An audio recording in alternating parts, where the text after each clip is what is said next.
Bismillahirrahmanirrahim. Dear students, Assalamu alaikum.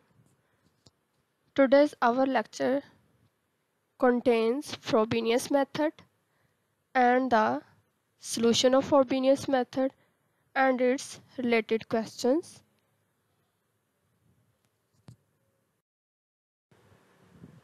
So what is Frobenius method? Introduction or definition of Frobenius method. As we have studied so far the solution of power series, and as we know that the extension of the power series method is called Frobenius method. So what is Frobenius method? It is the extension of power series method. The more complex form of power series or the equations having the form of x power r or natural log of x, then it is called Frobenius method. So consider, let p of x and c of x be any functions that are analytic at x is equal to 0. We assume two functions, that is b of x and c of x, and also we assume that they are analytic at point x is equal to 0. Then the ordinary differential equation, which is the general ordinary differential equation, you can choose any kind of this type of equation, which is x square y double derivative plus x b of x of y single derivative plus c of x y, which is equal to 0, and which is equation number 1. Also we get its standard form by dividing this whole equation this factor, which is x square. So by dividing this equation number 1 by x square, we get x and x square cancel out, so we get this and this c of x by x square, and which is called equation number A. Also we know that for the solution of power series and similarly for the solution of Frobenius method, we must choose or we must assume an solution of y of x, which is just like that for Frobenius method, y of x which is equal to x minus x naught r summation m equal to 0 to infinite c m x minus x naught m. You have studied in previous lecture where m plus r, this is the same form m plus r. I have write these two terms separately, m par separate and r par is separate. You can also write this equation in this form, which is y of x summation n equal to 0 to infinite cn x minus x naught n plus r. I have used these two notations because there are different notation in different books, so you can choose any one of them, which is 1 and which is the second form. So n plus r is the most convenient form, and as I have already discussed this form or this equation number 2 in my previous lecture, so I am going to continue with this form of equation y of x, and which is equation number 2. So if singular point, which is also a regular singular point, x naught is equal to 0, as we assume singular point which is x naught is equal to 0, then assumed solution will be, which is equation number 2 will be n 0 to infinite c n x n plus r, because x naught is equal to 0. So this term x naught equal to 0, this term is also 0, so we get this equation which is called small case letter a, where r is any complex or real number which is depend upon different situation. It may be complex, it may be real. So by taking derivative of this equation, which is equation number 1, first order derivative, so we get cn the par n plus r, and one par will be deducted or decreased x n plus r minus 1 by applying par rule on this equation, where cn is a constant, so we can write separately cn. Also apply second order derivative on this. So we get Cn is a constant and the power separate, n plus r minus 1 and 1 power again deducted and or decreased, which is x n plus r minus 2. So you can say which is equation number C. Now putting equation number A, equation number B and equation number C in equation number 1. By putting all these three equations in equation number 1, we get, by putting these values, you can get this form of equation.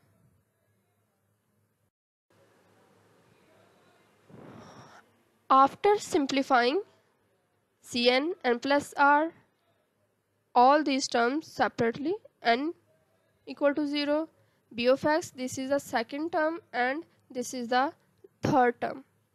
So by getting x power r is common from this whole equation, by getting x power r is common, we get all these terms are same and x power r taken common from this equation.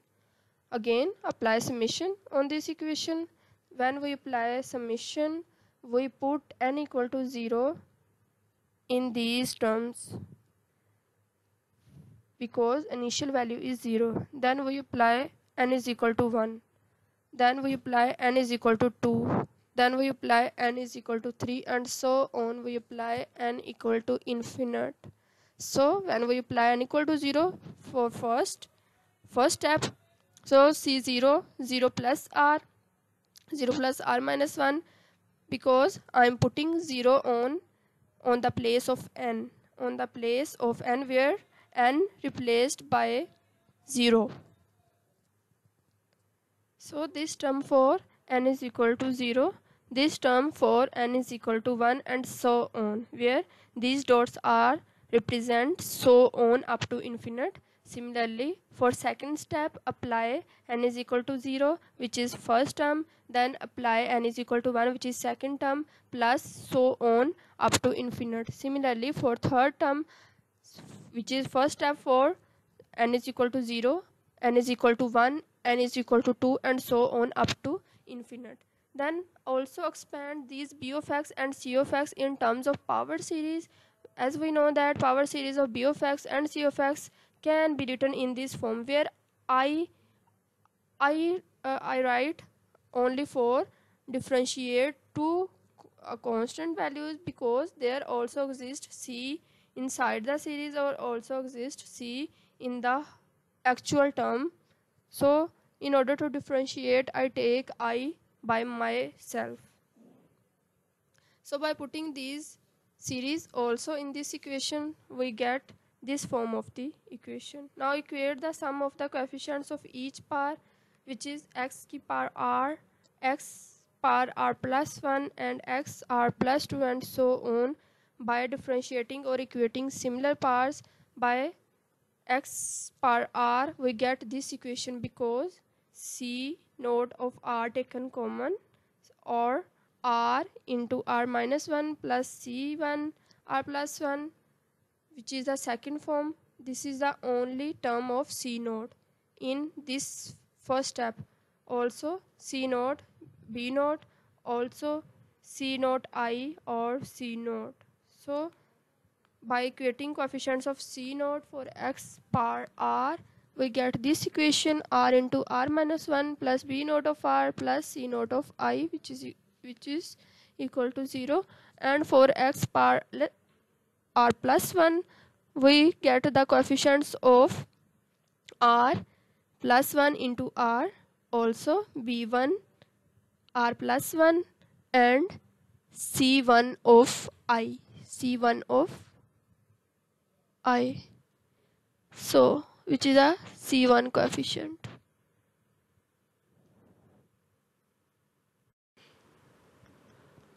Since if we assume c naught is equal to 0 in first term, which is x power r, so we get the second term naught equal to 0, which is r into r minus 1 plus b naught of r plus c naught of I, which is equal to 0.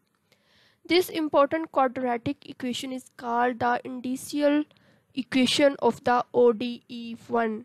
ODE1, ordinary differential equation, number 1. ODE1, ordinary differential equation number 1. So which is the initial solution of ODE1, or it is also a quadratic equation. So there is a question for your understanding. By using Frobenius method, you have to solve about point x naught is equal to 0. So ODE is given 3x y double derivative plus y single derivative minus y is equal to 0. You can assume or call this is equation number 1. Then the assumed solution will be x minus x naught n plus r is the same as previous. By putting x naught is equal to 0 according to given condition, we get this form or this assumed solution yx n is equal to 0 to infinite cn x power n plus r.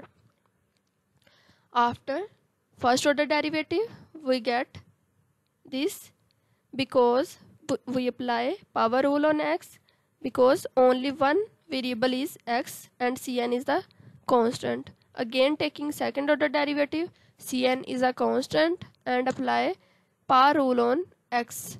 So by putting these values, which values?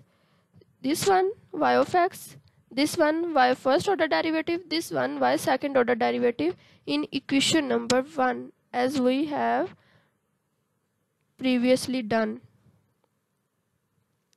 Thus by putting these values into equation number 1, we get this form. I write plus here because there is no space, so which is only one equation, plus or minus. This is the whole step. Due to lack of space here, I can write here. So in next step, there I can apply 3 cn or n plus r minus 1 x n plus r minus 1, because n plus r minus 2 and 1 x is here. So 1 x is here, so minus 2 and plus 1 we get n plus r minus 1. Also in these terms we can write plus n plus r minus 1, which is same, and third term is also remains same.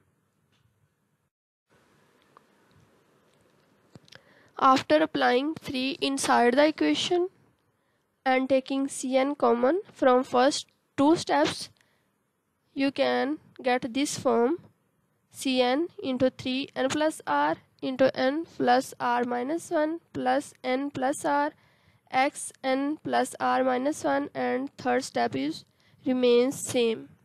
So now again taking x power r common from this whole equation, because x power r existed in whole equation, so you can take it common, like you can get this form because there cn is also common and n plus r and n plus r also taken common. You can get n plus r minus 1 and plus यहाँ plus 3, so 3 minus 1 you can get minus 2, and you can get this form which is n plus r 3n plus 3r minus 2 and x n minus 1 minus third term remains same. Note, in first term we cannot put n minus 1 is equal to k. Why? Because first value of summation will give us negative interval initial limit, because it is against of the rule of summation, because a summation gives negative interval or initial limit becomes negative, so we cannot apply n minus 1 is equal to k directly. So we have to do some modifications here, like we must have to open the one term of first summation. We must have to open one term. So by applying first summation, which is n equal to 0 on this term, so x power raised to r remains same, c naught, because n is 0, r 3r minus 2, also this term becomes 0 after applying n is equal to 0. Also n0 minus 1, so x per raised to minus 1 remains same, and the other terms remains also same, which is now I have opened first summation, which is n is equal to 0. Then the next term starts from n is equal to 1 to infinite. So this is the second term of this equation, which is starts from n is equal to 1 to infinite, and the third term remains same. Now we can replace or put n minus 1 is equal to k.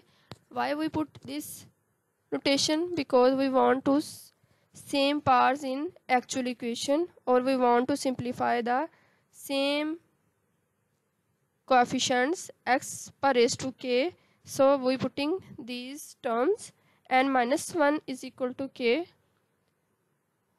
So is equal to k plus 1, because minus 1 on the other side of this equation becomes plus 1. So as limit n is equal to 1, so put 1, which is equal to k plus 1. So after cancel out 1 and plus 1, we get k is equal to 0 in limit. Or in the last term we can put only n is equal to k, which is second summation.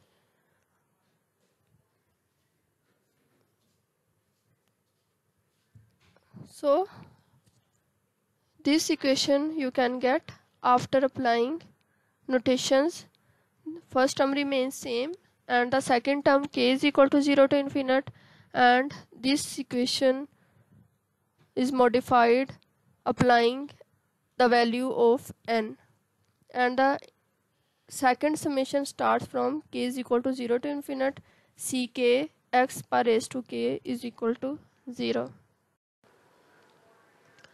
After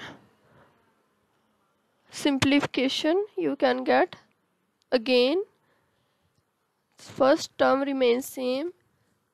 I have taken x per raised to k is common, and the other terms remain same. Now you can compare these terms of powers x. So if x per raised to r is equal to 0, because in this equation there are two terms, x per raised to r and this whole term. So this whole term never equal to 0. So you can say that x per raised to r is equal to 0. Then for equating terms, for x per raised to minus 1 or x per raised to k. For x per raised to minus 1, c naught r into 3 minus 3r minus 2, which is equal to 0, where c naught never equal to 0. So r into 3r minus 2 is equal to 0.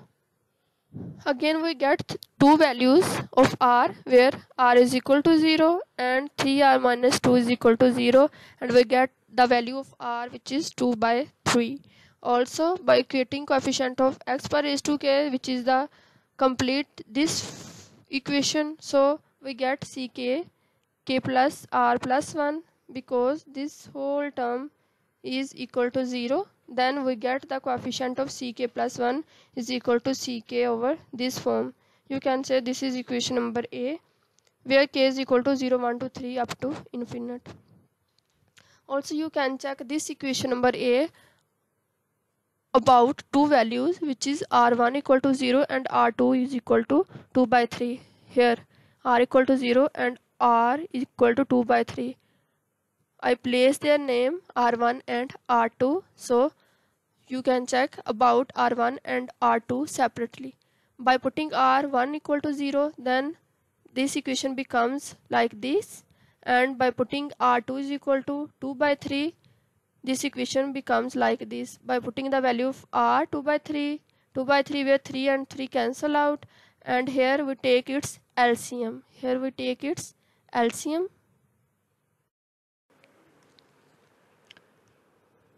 After taking LCM, we get this form in division factor 3, and we taken 3 is common, then this 3 and 3 cancel out, we get ck plus 1 about r2 is equal to 2 by 3, this value. So for r1 equal to 0 this, and r2 equal to this, you can get these two important formulas, ck plus 1 about r equal to 0 and ck plus 1 about R2 equal to 2 by 3.